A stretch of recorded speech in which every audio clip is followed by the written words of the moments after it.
Welcome to the Slop Temple. We pray this video helps.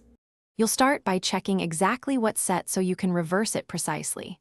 Right-click the desktop and open Display Settings, look at resolution and scale. Note the monitor model and connection type. Differences matter because some adapters downscale. Once you've recorded these values, make sure you have admin access so changes persist. If multiple displays are connected, identify the main screen. This prevents accidental scaling changes to the wrong monitor and gets you ready for targeted adjustments. Now change the core settings.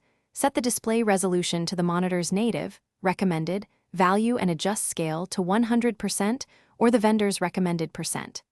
Many odd sizes come from non-native resolutions or custom scale factors. Click Apply and keep the changes, then sign out and back in if Windows asks so icon and text sizes recalibrate. If icons still look off, right-click Desktop View and select medium icons to force standard sizing, making sure everything returns to expected proportions. Finish by forcing the interface to refresh. Restart Windows Explorer or reboot the PC so the desktop redraws with the new settings.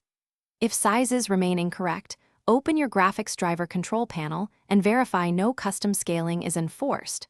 Update the GPU driver if outdated.